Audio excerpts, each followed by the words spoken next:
아파트 2분의 1 지분으로 부부가 거주가 있는 중에 남편의 2분의 1 지분만 강제 경매로 된 사건이다.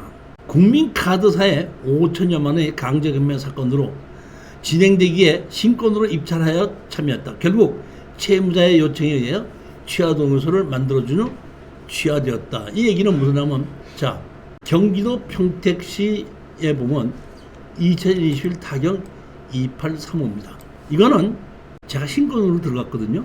신권으로 갔는데 이때는 보면은 우리가 감정평가한 거는 한 1년 전에서 2년 전이잖아요.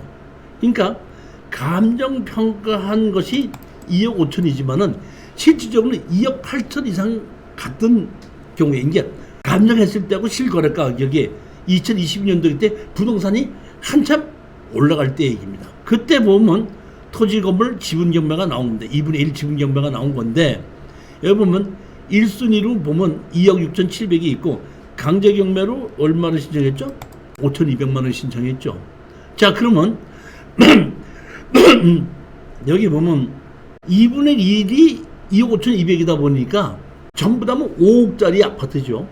5억짜리 아파트에 부부가 살고 있는 사람이 5천만 원 때문에 이 집을 던지고 다른 데로 가지는 않을 것이다. 왜? 아파트 가격이 올라가고 있으니까.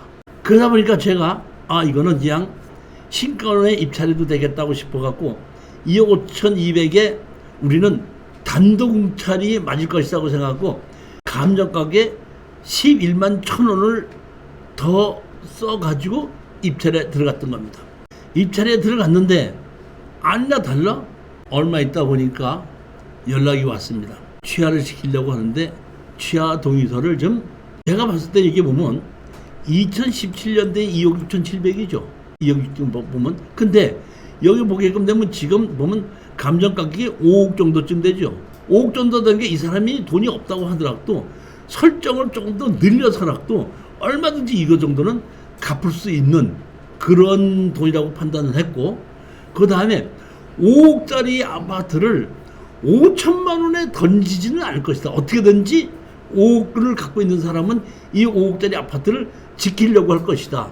왜냐하면은 부동산이 상승세를 타고 있기 때문에. 그러니까 5억이라고 했으면 실질적으로 5억 5천 정도를 갈 때쯤 돼서 올라가고 있는데 5억에 던진다고 하면 5억 5천 올라간 걸 가지고라도 이거를 갚을 수가 있는 건데, 그것 때문에 던지지 않을 거라고 생각하고 제가 신권이 들어갔는데 지금 부동산이 하락하고 있죠.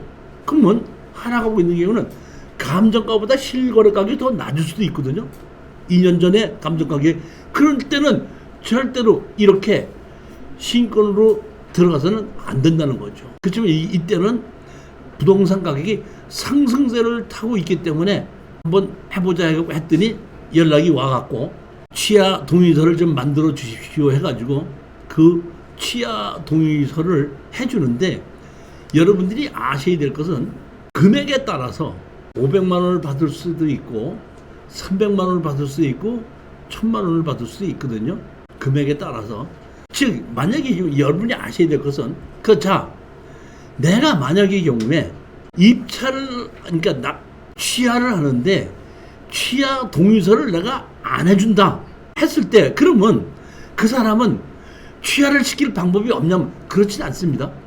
가장 편안한 방법이 낙찰을 받은 사람한테 취하 동의서를 받아서 제출하는 것이 가장 쉬운 방법이고, 그렇지 않으면 법무사나 변호사를 통해서 일정 금액을 공탁을 하고 이거를 우리가 잔금을 갚았으니까 취하를 하게끔 해주십시오 해가지고 판결에 의해서 취하를 할 수도 있다 이런 얘기입니다. 그러니까 반드시 취하를 하는 것이 낙찰자한테만 동의받는 방법 말고도 있다는 얘기거든요.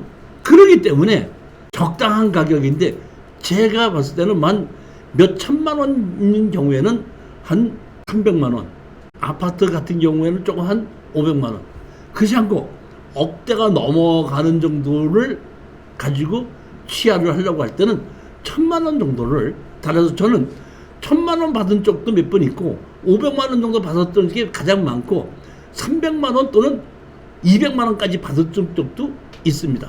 그렇기 때문에 우리가 취하 동의서를 할 때에 채권을 얼마 정도 갚았느냐에 따라서 한 300이든지 500이든지 달라고 해야지, 내가 취하 동의서 안 해주면 네가 어떻게 할 건데 하는 방법이 없는 건 아니라는 얘기.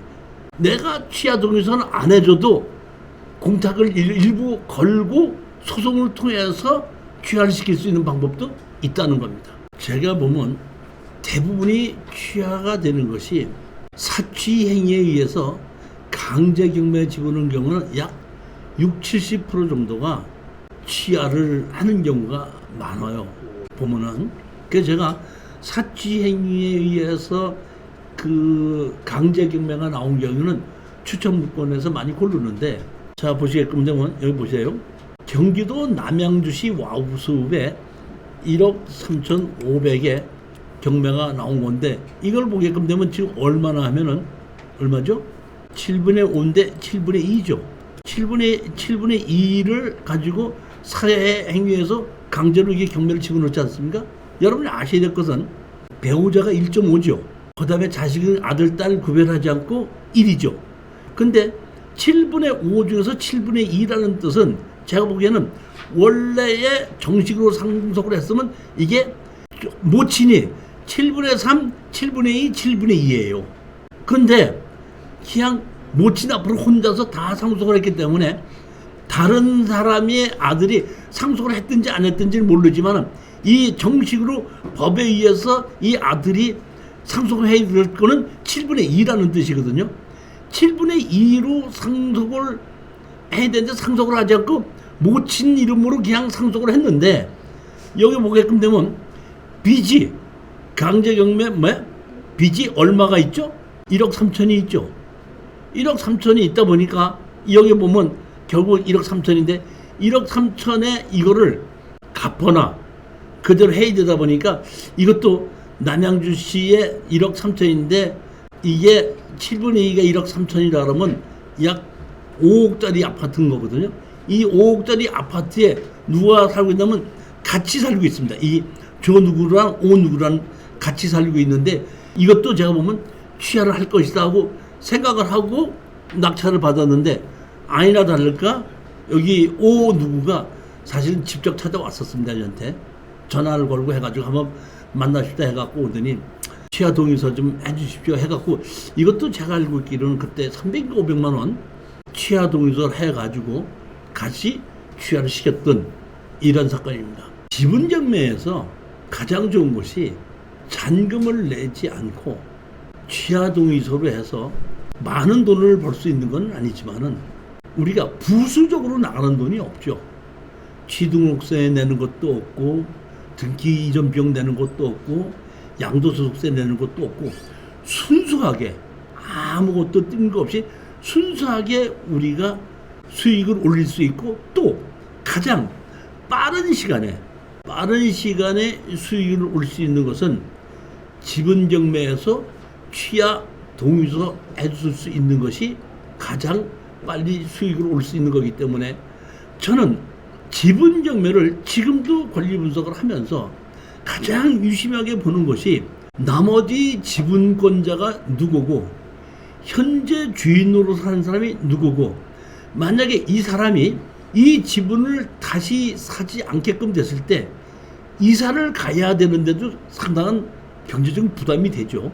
그런 여러 가지를 판단했을 때 경제적으로 봤을 때 채권이 적고 채권이 적은 경우, 이런 경우, 그 다음에 주인으로 산 사람이 있는 경우, 이런 경우를 권리 분석에 많이 보고, 그렇다고 했을 때는 제가 추천을 하는 것이 많이 있는데, 요즘에 보게끔 되면은 제가 한 8, 90% 정도쯤은 취하될 것이라고 생각하고 추천을 했는데, 막상 낙찰을 받아보면 90% 정도는 아니고 한 60% 정도는 취하가 생각한 대로 맞고, 나머지 한 40%는 취하 안 되는 경우도 많이 있는데, 그 원인이 보게끔 되면은 우리는 경매를 배우는 사람이다 보니까 경제적인 능력으로 이거를 봤을 때 취하시키는 것이 가장 빠르다고 생각하기 때문에 그런데, 대부분 보면 취하를 안 시키고 우리가 잔금을 내고 가서 보면 그 사람은 상식이 부족해서 취하할 수 있었다는 걸 모르시는 분이 많아요. 다시 말하면 취하할 수 있는데도 취하는 걸 모르기 때문에 그렇거든요. 따라서 제가 아는 방법은 뭐냐면 낙찰을 받지 않습니까? 근데 취하가 될 만한데도 취하가 안 될 때는 사실은 잔금을 내기 전에 우리 수강생들을 보고 거기 사시는 분에게 한번 만나보라 그래요.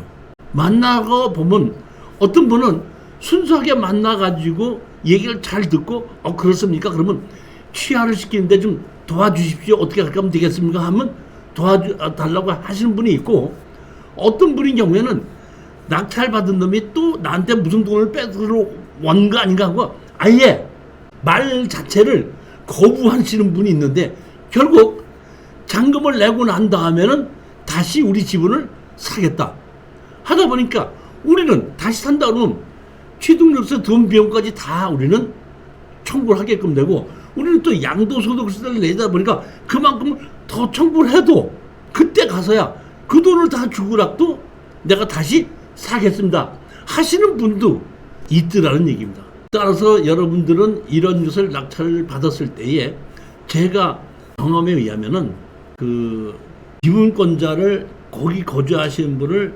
찾아가서 만날 때에 누락누락하게 생긴 남자분이 가면은 아예 만나자고 하지 않고 벨 눌러도 문도 안 열어줘요. 근데 그냥 적당한 여자분이 가서 하게끔 되면 문을 열어주면서 얘기를 자세히 듣게끔 되면은 그때는 그러면 그런 식으로 협상을 합시다 하는 경우도 꽤 있거든요. 그러니까 그렇게 생각을 하고 이렇게 낙찰자와 협상을 해서 취하할 수 있는 금액으로, 금액 자체가 작을 때는 취하를 며칠 한 일주일이고 며칠 기다리다가 이제 일주일 지나면 낙찰하고 안 하고 나고 또 일주일이면 이의신청 기간이 되지 않습니까? 약 보름 정도를 기다렸는데도 그러고 나면은 잔금 내라는 기일이 나오지 않습니까? 그럼 잔금 내라는 기일이 그때 한 달 후 정도가 나올 때 잔금을 내기 전에 그 한 달 전쯤에 거기에 있는 낙찰자와 접촉을 해서 취하를 시킬 수 있다면 취하하는 걸 내가 도와주고 이러는 방법도 있습니다 하는 걸 잘 설명을 하는 것도 여러분들이 수익을 올릴 수 있는 방법이고, 그때 아까도 말씀드렸지만 너무 무리한 요구는 하지 않고 좀 내가 생각했던 것보다 낮은 가격이라도 상대편이 협상을 한다고 하면은 저는 협상을 하라고 하는 것이 제 생각이고, 우리 수강생들 중에서 제가 협상을 하라고 했는데 협상을 안 했지 않습니까? 안 한 경우도 꽤 있었습니다. 교수님 저는 이거 받고는 내가 한 거 같아서 난 끝까지 가겠습니다 해갖고 끝까지 가가지고 협상했던 것보다 돈을 더 받았던 사례는 거의 없습니다. 거의.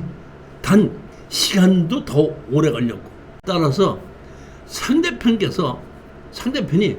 조금 낮은 가격이라도 협상을 하겠다고만 하면은 어느 정도는 양보를 해서 협상을 해서 빨리 털고 빠져나오고, 또 거기서 돈을 벌려고 하는 것이 아니라 다른 걸 다시 또 골라서 또 벌으면 된다 이렇게 생각하는 것이, 다음 시간에 계속해서 이 지분 경매 또 다른 사례, 지금은 제일 좋은 사례만 했고 잔금을 안 냈던 사례, 같이 낙찰을 받아서 잔금을 내고 분할했던 사례, 이런 사례를 가지고 다시 설명을 드리도록 하겠습니다. 자, 안녕들 들어가십시오.